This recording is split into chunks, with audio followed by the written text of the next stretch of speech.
quelques notes de musique, un logo qui apparaît, une chute si familière.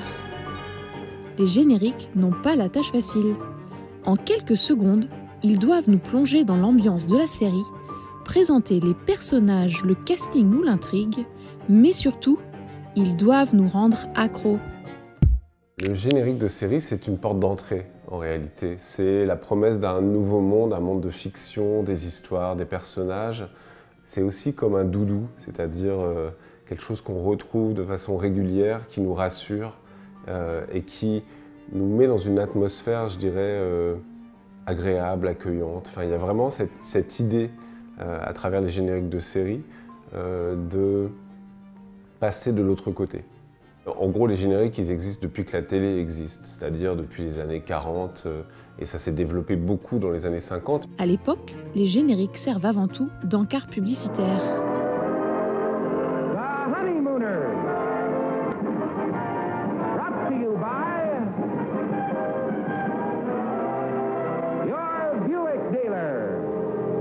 C'est de là que vient par exemple l'expression soap opera, puisque c'était des marques de savon qui sponsorisaient les feuilletons quotidiens. Très vite, le générique s'émancipe de la publicité pour devenir une création à part entière.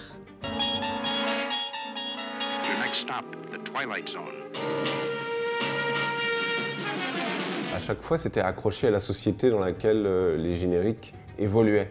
Dans les années 60, c'est l'explosion de la pop culture. Et donc il y a Chapeau melon et bottes de cuir, il y a Mission Impossible, qui sont des génériques extrêmement travaillés, colorés, vivants. Il y a la musique de Lalo Schifrin.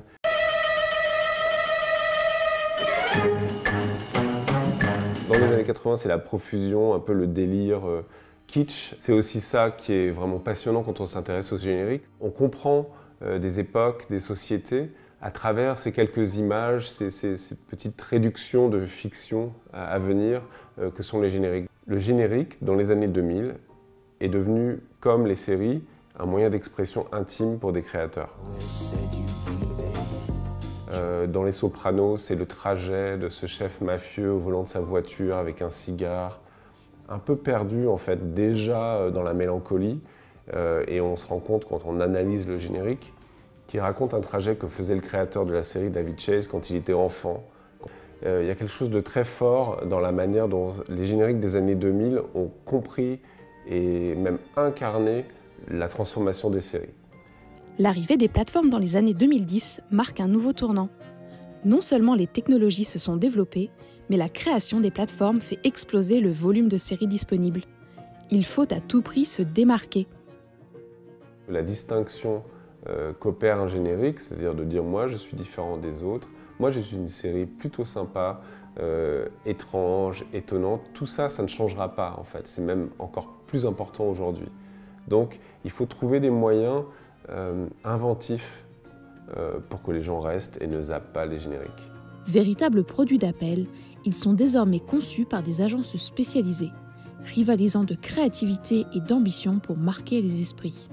C'est pour ça que c'est intéressant, parce que le générique, c'est à la frontière du design, de la pub, du marketing et de l'art narratif. C'est vraiment hybride. Avec l'option « Passer l'intro », les utilisateurs ont désormais le choix, mais les génériques ne vont pas disparaître pour autant.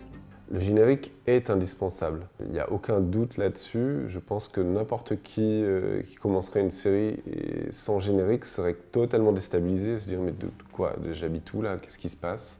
Par contre, évidemment, il est aussi indispensable qu'il est en danger actuellement, puisque le temps de cerveau disponible ou l'attention, on va dire, tout ça, ça fait que gagner du temps, c'est peut-être même gagner de l'argent pour les plateformes.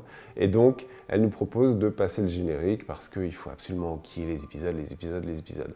Générique évolutif, prouesse visuelle, scène post-crédit, les génériques continuent de se réinventer. Le futur des génériques de séries sera toujours collé à celui des séries elles-mêmes. Donc moi j'ai plutôt de l'espoir parce que les séries ont rarement été aussi présentes dans nos vies. Donc voilà, j'attends des génériques qui nous sortent de notre zone de confort un peu et qui sortent eux-mêmes des clichés dans lesquels ils sont parfois tombés.